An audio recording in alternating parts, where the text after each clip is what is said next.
மத்திய பிரதேசத்தில் இளம்பெண் தனது காதலனுடன் சென்றதால் ஆத்திரமடைந்த குடும்பத்தினர் அவரது உருவ பொம்மையை வைத்து இறுதிச் சடங்கு செய்து சுடுகாட்டில் எரித்த நூதன சம்பவம் அரங்கேறியுள்ளது.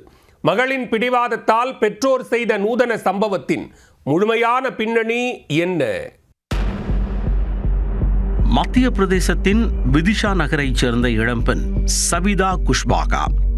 இவர் வீட்டில் இருந்து சமீபத்தில் திடீரென காணாமல் போய்விட்டார். அதிர்ந்து போன குடும்பத்தினர் அவரை ஊர் முழுவதும் சல்லடை போட்டு தேடியுள்ளனர். எங்கு தேடியும் அவர் கிடைக்காத நிலையில் காவல் நிலையத்தில் புகார் அளித்தனர். பல நாட்கள் தேடுதல் வேட்டைக்கு பிறகு போலீசார் சவிதாவை கண்டுபிடித்தனர். அவரிடம் விசாரித்த போது தனது காதலருடன் சேர்ந்து வாழச் சென்று விட்டதாக தெரிவித்திருக்கிறார். இதையடுத்து சவிதாவின் குடும்பத்தினரை வரவழைத்து போலீசார் பேச்சுவார்த்தை நடத்தினர்.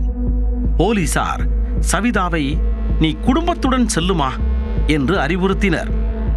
ஆனால் சவிதா அதனை திட்டவட்டமாக மறுத்து அவங்களோட போக எனக்கு விருப்பம் இல்லைங்க எனவும், நான் என் காதலனோட கல்யாணம் பண்ணிக்கிட்டு சந்தோஷமா வாழ விரும்புகிறேன் எனவும் தெரிவித்துள்ளார்.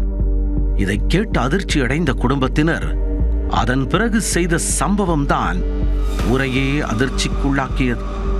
சவிதாவின் குடும்பத்தினர் அவரை போன்றே ஒரு உருவ பொம்மையை வடிவமைத்து அதற்கு இறுதிச் சடங்குகள் செய்து அதனை சவப்பெட்டியில் வைத்து மேள தாளத்துடன் இறுதி ஊர்வலம் நடத்தியுள்ளனர்.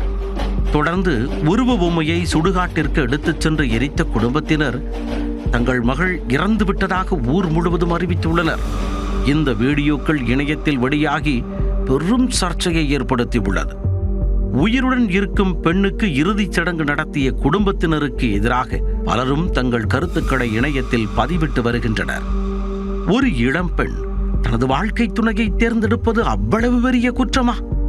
தனக்கு பிடித்த துணையுடன் திருமணம் செய்து கொண்டு வாழ்வது ஒரு குடும்பத்தை ஏன் இவ்வளவு ஆத்திரம் கொள்ளச் செய்கிறது?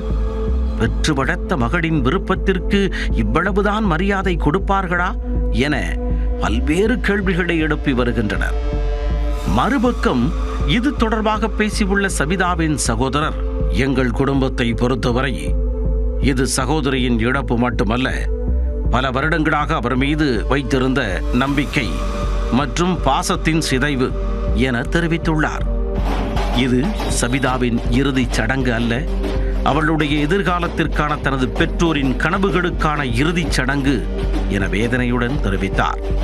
பெற்ற மகளின் காதலுக்கு எதிர்ப்பு தெரிவித்து அவர் உயிருடன் இருக்கும் பொழுதே பெற்றோர் இறுதிச் சடங்கு செய்த சம்பவம் மத்திய பிரதேசத்தில் பெரும் அதிர்வலையை ஏற்படுத்தியுள்ளது.